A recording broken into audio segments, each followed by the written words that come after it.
Hello and welcome to the Hollow Grumps. I am Colum. And I am Liam. And we're here to talk to you today about The Witcher. The TV series, not the game, because that would be too easy to do. No, we're going to talk about the series starring Henry Cavill, Anya Chalotra, and Freya Allan as Ciri. The series itself, I know a lot about The Witcher. I know quite a bit about it. Not a huge amount. I've played the third game, I played the second game, which I vaguely remember, and I've started listening to the audiobooks. But Liam knows nothing. He hasn't a clue who anything or anyone is. Yep, I came in as an absolute novice to everything to do with The Witcher. And he was very angry about it. Yes, I was very lost when we started out. Tell us why. So the first thing that I had a problem with was the lack of world building. Now I know the author had all of this done. He built his world. That, in terms of what he knew and what his vision of the world was, is absolutely perfect, spot on.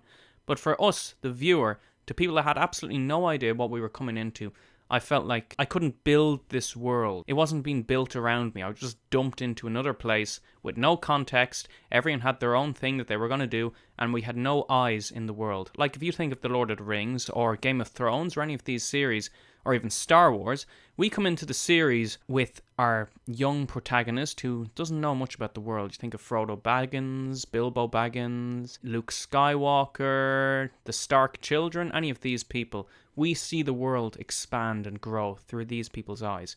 And in The Witcher, we just had this problem of all these characters are already there, except for Princess Cirilla. But this wasn't too much of a problem, just let me make that clear. This was just my first interpretation as a novice coming into The Witcher. Now, it was a bit of a problem for me because I was the one who had to explain everything to Liam, and that was a bit tiring. The difficulties Liam had with the characters and the lore, they were no difficulty for me. I don't think it was because I'd played the games, because this story was before I started listening to the audiobooks, so the story itself, I didn't have a clue what it was going to be about, but I could follow it. Simply because I kind of watched it on my own, and I watched it full-heartedly. I didn't have it on a screen while I was doing other things. Oh no, it's very important to watch this show. Anyone that's thinking about approaching it for the first time, you have to give this your full attention. You have to give this 100%, because if you don't, you'll miss a name, you won't know who Foltest is, you'll be like, who's that? What? Yeah, I mean, the amount of names that they have in this is... And now, in fairness, I felt, and I never read the books for Game of Thrones. I never did. I felt this exact way about Game of Thrones, and what Liam said about world building being brought in with the Starks, I was lost for the first season. The only thing I cared about was people getting killed. That's the problem that you have when you dump something on as a streaming service, because I know the Colum, you came into Game of Thrones 4 seasons into it, you could just binge all of the show up until that point, whereas I started out seeing episode 1, then you have a week to digest what you just saw. But The Witcher, I approached this as a binge. It wasn't doable until I took a break, because the world just isn't sinking in around you and you're taking in far too much information. It's very much a full concentration series. You have to pay attention to all the little things. If you miss something because you weren't paying attention, you have to go back and listen, because some sentences can be throwaway sentence that is a huge part of the plot. Because again, we're coming into this show like a season 3 or a season 4 of something else, where the entire world has already been established by these characters and we don't have a conduit that just explores the world. Liam, what did you think about the choreography? Well, the fighting choreography I loved. From the very first episode, we have Geralt fighting Renfri in the village when she's trying to get Stregobor, and I thought that was a great piece of choreography. I was worried about it because when we got first introduced, we see the Witcher, this big, huge, strong man, and then, of course, we have him up against Renfri, a much smaller woman in stature, and I was like, oh, well, how will we make this look believable? But the speed and quickness of her, and there we go, straight away, all my doubts were just completely dispelled as soon as they started fighting, and I felt the tension from start to finish, and it was just brilliant. That holds the entire way through the show. There's an age-old trope that you shouldn't wear your sword on your back, because it's impossible to draw. Now, in terms of the actual choreography, it was very good. The CGI, however, at some points kind of let it down. Yeah, we kind of went into Once Upon a Time material where you have the CGI castles in the background at points, and I felt that was a bit too much. Like, they could have just filmed in castles and actual locations, given the budget that a Netflix show of this magnitude would have. But they went the CGI approach in some cases, which sometimes was a little bit distracting, but to be honest, I didn't notice it. And what about you, Colin? The narrative itself, it's designed in a way that time is a bit distorted. Every character is in a different time period. You only really start to discover this as you're watching it. You get subtle little hints that if you don't look at a certain painting in a certain episode, you won't know what's going on. It's a throwaway line. It's like, oh, look, there's Foltest. And then, of course, Foltest is an old man at that point. And you cut to a different character, and this different character is meeting Foltest as a young boy. This can be a bit jarring for people, I suppose, because you're not being given answers. You're not being told, oh, who's this person? You're not being told about 5 minutes later. Could take an episode, could take 2 episodes to find out what's actually going on. Why is there an army here? Why is this person in episode 4 suddenly alive again? And you start to figure it out that things aren't really the way they seem in terms of time. Because at the start, you think everything is in one single continuous story. Geralt is in one area, Yennefer is in another area, Cirilla, the princess, is in her own area as well. It's actually the story of how they all met up and how you can't avoid your destiny. That's the overarching story of it. This is a good point for us to take it into spoiler territory. So, if you don't want to be spoiled and you're on our review for the very first time, here's your chance. 3, 2, 1. Problem I had with the time jumping was I didn't really see the necessity to make it as confusing as it was, because it's not a show like Westworld Season 1 where they had the 3 time periods and they were deliberately trying to throw us off, whereas in this we had 3 different characters on their own separate journeys, and I don't think it would have been much of a problem just to establish in each shot, say even this is whatever 30 years previous or 50 years later or any of these points. At the very start, in the first episode, we see some of these characters die. We see Mousak, he gets captured in the first episode, and then later on he's back talking to the Witcher himself, but we already know he's dead, so it wasn't much of a... I argue in that regard, that is how you're indicated that time has gone back, because he arrives in Sintra, Dandelion, or Jaskier as he's called in this. I don't know why they didn't call him Dandelion, which is his name in the books. But Jaskier asks him, oh, be my bodyguard at this party. He goes to Sintra. You find Mousak is there. Everything's fine. Sintra is in a smouldering ruin. All the characters we met in the first few episodes are still alive. So we're instantly told. I suppose you're right. They do have a nice swipe where they show Sintra completely clean and a thriving city, and then swipes to it in flames, which shows us closer to the present day when the Witcher is escaping the castle. Yeah, they did. I suppose later on they do establish it much better what time period each person is in. Because if you're looking at the character Yennefer, I mean, obviously she's in the distant past. She's 30 years ago. She states she's been working at this castle or working for this king for the last 3 decades. Probably the weakest part of it for me it was. I wasn't really too interested in her Yennefer? progression. Yeah, because... Really? For me, I knew what was going to happen. The story with the genie, the djinn, I knew that was how they met. Oh, okay. Didn't know the particulars of how they'd take it in this, but that was always how they met. Yeah. He was always going to wish that their destinies were entwined so the djinn wouldn't kill her, and by virtue that means she couldn't die until his destiny was fulfilled, and his destiny was obviously to find Cirilla, despite the fact that he himself, mainly in the books, didn't believe in destiny, didn't have any belief in destiny at all. I just finished the second book, The Sword of Destiny, and at the very end of that is the very end of season 1, where he and Cirilla meet at this farmhand's house. And is their meeting as abrupt as it was? Do they just run up and hug? It is as abrupt, but there's more. Brokilon Forest. Brokilon Forest, yeah. They actually meet first in Brokilon Forest. The Witcher actually meets her there, but he says, yeah, I don't believe in destiny. Mousak's still alive. No, you take her back to her family. And then, of course, she gets taken back. She believes in destiny. She's really upset. Her whole city gets burnt to the ground. The Witcher hears this and is horrified because he was just about to decide to go back because he met his mother. Yes. And he was just about to decide to embrace destiny because what are the odds of him meeting his mother and his mother saving his life? He finds this out from Dandelion, Jaskier, but then goes back to this merchant's house and he finds that this merchant actually has something by law of surprise that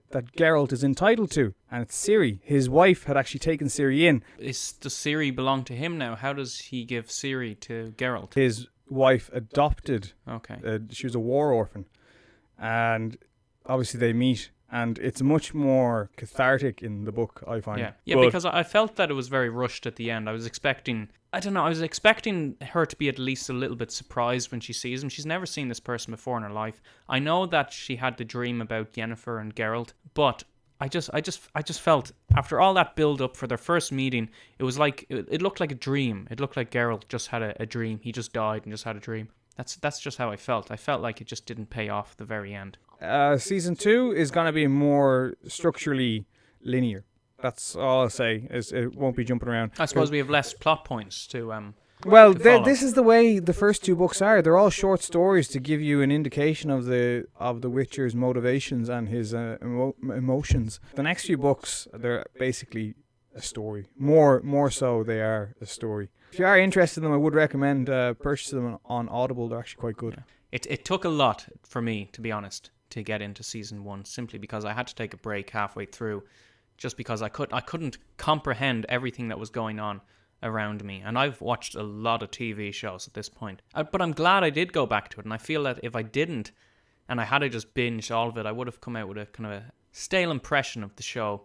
Which I think that is where the critics are completely wrong about this show. Most of them probably just were under time constraint and were like, oh, we have to get our critique out very quickly, and just binged it in one go, didn't take in what they saw, and just said, it's too convoluted. But really, it's just clever.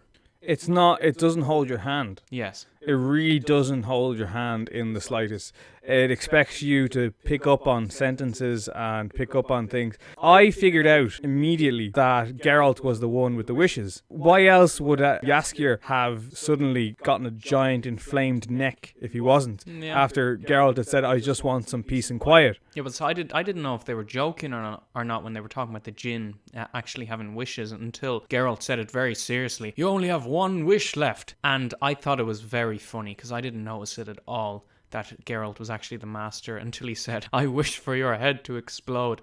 And then I had this moment of, he's the master. And I thought that was very funny. I was kind of glad I didn't pick up on it too early. The whole story is really like that. If you miss even one moment, there's a sentence where Mousak himself says, oh, I couldn't live in Skellige anymore. The climate just doesn't agree with me. And Ciri asks Doppler Mousak, do you ever think of going back to Skellige? Did you ever miss Skellige? And the Doppler goes, oh yes, quite a bit. I'd definitely love to go back. And she says, but you said this, this, and this. And if you weren't paying attention, you wouldn't have heard that conversation. Well, see, I wasn't very clear just how much memory the Doppler retains, because didn't he say to Mousak right after he took his appearance that I know everything you know, I know that this morning you thought about killing yourself. But then later on we find out he doesn't know about all the conversations Mousak had with Ciri. He does. The difference is, it's kind of like, imagine if you had all your memories, okay, but they were compartmentalized and you weren't actually yourself. You just had access to all these things. It's very much a case of a photocopy of a person, a complete photocopy, overlaying another personality on top of it, the Doppler's personality. So it's not as if he can just see these things instantly. And certainly they were wearing him down with their constant questions, to the point where he just kind of, he didn't have time to think, how am I going to answer this? How would Mousak answer this? I'm just going to have to answer this myself. It's like, oh, yes, I love it. It's great. It made the lore of the show that bit more interesting, because now we're trying to piece together, how do these individual species all have their own unique powers, and what extent do they have, and just how far can they push them? There's a very prominent Doppler in the story who surprisingly didn't feature in one of the episodes. His name is Dudu, one of Geralt's closest friends, and in the first 2 books he actually meets him, and it's a very interesting story, and I'm surprised they didn't actually go with that story. So Colin, what did you think of the 3 main characters? Oh, they were very good. Henry Cavill is Superman, and Superman as Geralt of Rivia. It was a little bit jarring getting used to his voice, because in the game he has an American accent and he has this cool gruff voice exactly like that, but his voice is scripted as that gruff, but it was a bit bizarre. And I really liked it. I didn't even recognize who Henry Cavill was when I started watching it, because I couldn't see him as Superman anymore. Maybe some people will disagree with that, but I wasn't seeing Superman, I was seeing The Witcher, and I've never played the game, so again, I didn't have the problem with a disjointed voice hearing him from the game or hearing him from the books. And so what about Princess Cyrilla? What did you think of her story? She's much less of a tomboy than she is in books. Really? Yeah, I suppose you're right, yeah. I know I haven't read the books, but she started off as a tomboy and then she just turns into a princess. She's a tomboy who develops into pretty much a... And what about our mage, Yennefer, which I felt she had the most growth throughout the story, and I kind of felt like the story... I know, okay, let's hear what you thought, Colin. No, I just find it funny. Oh, she had the most growth. Oh, okay. She was a hunchback. I didn't like her too much because I had these notions and this imagery in my head of what Yennefer should look like. Should be like, she's described as black-haired, pale skin, purple-eyed. You spend 60 hours playing a game dealing with a character. You're gonna have a certain idea of what they look like. The same goes for Triss Merigold, who features in the episode with the Striga. She's supposed to have really frizzy red hair, and it was kind of taken aback by the change. And it wasn't necessarily a bad thing. You kind of have to change things. You have to make everything itself individual. It took a bit of acclimatizing to get used to. And as far as her acting goes, it was great. I barely even noticed the character of Triss, to be honest. That's because it was more fan service. It was just another character. They didn't make her look like the character out of the books. Then I don't know how much fan service it really is. I know you said they gave her fuzzy hair, but she is meant to be there. Like, it's not as if they wrote her into that part. Yeah. That's where she is. She's basically Geralt's second love. Like, okay. He has a romance with two different sorceresses. She's the second one. But that's getting into the future. Yeah. Okay. And I think that about wraps us up for this review discussion of The Witcher Season 1. Now, Colin, what would you rate this show? Give it an 8. 8? Yeah, I'd say 8, 8.5 out of 10. It is a challenge to get into, but once you are set in the story, it's all worthwhile. And it's definitely rewatchable. Yes, definitely, and it would be worth a second watch after establishing yourself within the lore. If anyone has any questions that they'd like us to answer about The Witcher Season 1, please leave a comment and we'll try our best. And make sure you hit that like and subscribe button, because God knows if anyone else will. Okay, we've been the Hollow Grumps. You've been beautiful. Take care.